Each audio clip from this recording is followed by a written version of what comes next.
ഇന്നും തെരച്ചിൽ നടക്കുകയാണ്. ചൂരൽമലയിൽ പുഴയിൽ ഹിറ്റാച്ചി ഉപയോഗിച്ച് തെരയുന്നുണ്ട്. വീടുകളിലൊക്കെ സന്നദ്ധ പ്രവർത്തകരുണ്ട്. ഇത് വെള്ളാർമല സ്കൂളിന് ഇപ്പുറത്ത് ശ്രീ മുഹമ്മദ് അലിയുടെ വീടാണ്. അദ്ദേഹവും വന്നിട്ടുണ്ട് മകളുടെ പുസ്തകമൊക്കെ എടുക്കാൻ വേണ്ടി. ഉള്ളിൽ കയറി നോക്കിയോ? എന്തൊക്കെ കയറി നോക്കി. അപ്പോൾ നമ്മൾ ഏകദേശം അരവരെ ചളി വന്ന് നടന്നിക്കാണ്. പിന്നെ അതിനകത്തേക്ക് കയറുമ്പോൾ ചെറിയൊരു പേടിയുണ്ട്. പക്ഷെ പിന്നെ എന്താണെന്ന് വെച്ചാൽ മോളെ സർട്ടിഫിക്കറ്റും ബുക്കാണ്. ബുക്ക് കുറച്ച് കിട്ടിയിട്ടുണ്ട്. പിന്നെ സർട്ടിഫിക്കറ്റുകളൊക്കെ ഉള്ളത് അതിനകത്ത് പൂട്ടിയിട്ടുണ്ട്. ചാവി എവിടെയെന്ന് മിസ്സിംഗ് ആണ്. അത് പിന്നീട് നോക്കാന്നുള്ള ഇതിലാണ്.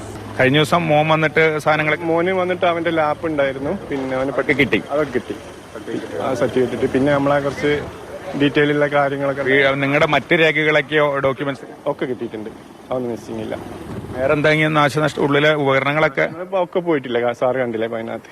നിങ്ങൾ അന്ന് എങ്ങനെയാ ഇവിടുന്ന് ഓടി മുകളിലേക്ക് കയറിയതല്ലേ? അതായത് ഒരു 1:30 മണി 1:45 ആയിട്ടുണ്ടാകും സമയം. അപ്പൊ ഞാൻ എന്തോ ഒരു സൗണ്ട് മാതിരി എനിക്ക് തോന്നുക. അപ്പൊ ഞാനും വൈഫും ഈ റൂമിനകത്താ കിടക്കുന്നത്.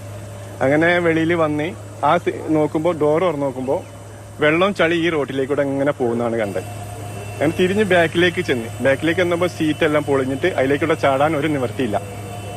അപ്പൊ എന്റെ മോന്റെ ഉദ്ദേശം എന്താ വെച്ചാൽ ഇതിന്റെ വീടിന്റെ ബാക്കിൽ നിന്ന് ഒളിഞ്ഞു വരിക എന്നുള്ളതാ. അപ്പൊ മോൻ പറഞ്ഞ് മോള് കയറി നിൽക്കാറ് അത് കുറച്ച് അപ്സ്റ്റെയറിൽ. അങ്ങനെ ഞങ്ങൾ അവിടെ കയറി നിന്ന്. അപ്പൊ എനിക്ക് തോന്നി അവിടുന്നല്ല ഇവിടുന്ന് സംഭവം. അങ്ങനെ മൊത്തം കവുങ്ങ് മരങ്ങളൊക്കെ വന്ന് ഇങ്ങനെ കറങ്ങുക. അല്ലെങ്കിൽ ഞാൻ മോനോട് പറയും ഞാൻ വെളിയിൽ കിടക്കാം, ഞാൻ നോക്കട്ടെ എന്താ സ്ഥിതിന്. അപ്പൊ ഈ കല്ലും കാര്യങ്ങളൊന്നും ഫസ്റ്റിലെ പൊട്ടിൽ ഇതൊന്നുമില്ല. അങ്ങനെ വെളിയിൽ വന്നപ്പോൾ ഏകദേശം ഒരു ഇത്ര വെള്ളമുണ്ട്. ഞാനും വൈഫും മോളും മോനും ഇതിലേക്കൂടെ ഇറങ്ങി. എന്റെ തറവാട് വീട് കിടക്കുന്ന അവിടെയാണ്. ആ 10 പോയി പൊക്കത്തിലാണ്. ആ വീട് പോയി. അതിനകത്ത് ചെറിയ മോൻ അനിയനും അവന്റെ ഭാര്യയും മക്കളും ഇല്ല, പോയിട്ടില്ല. അവരൊക്കെ പാടെ ഈ വെള്ളം വരുന്നിട്ട് അനിയൻ ഇങ്ങനെ ഡോർ പിടിച്ചു നിൽക്കുക. അതിന് മുകളിൽ അനിയൻ എങ്ങനെയോ താഴോട്ട് ഇറങ്ങി വന്ന് വാതിൽ ചവിട്ടി പൊളിച്ചിട്ട് ഇവനെയും മക്കളെയും വലിച്ച് മുകളിലേക്ക് കയറി. ഇപ്പം ഞാൻ മാത്രമേ ഉള്ളൂ ഇവിടെ. അവനിക്ക് അവിടെ നിന്ന് ഇങ്ങോട്ട് വരാനൊരു പേടി. അവനിങ്ങനെ ഒച്ച ഇടുന്നുണ്ട്, എനിക്ക് കേൾക്കുന്നില്ല. ഞാൻ ഇവരെയും മക്കളെയും കൂട്ടി മുകളിലേക്ക് പോയി. മുകളിൽ പോയപ്പോൾ ഈ താഴെ ഭാഗത്തിലൊരു 9 കുടുംബങ്ങളും വീട്ടിനകത്ത് മുകളിൽ കയറി നിൽക്കുന്നുണ്ട്. അങ്ങനെ നിന്ന് പിന്നെ ഏകദേശം ഒരു അരമണിക്കൂറാകുമ്പോൾ പിന്നെ എനിക്ക് എന്തോ ഒരു പന്തികേട് എല്ലാവർക്കും. അങ്ങനെയാണ് ഞങ്ങൾ എല്ലാവരും പാടെ ഭയങ്കരമായ സൗണ്ടാണ് കേൾക്കുന്നത്.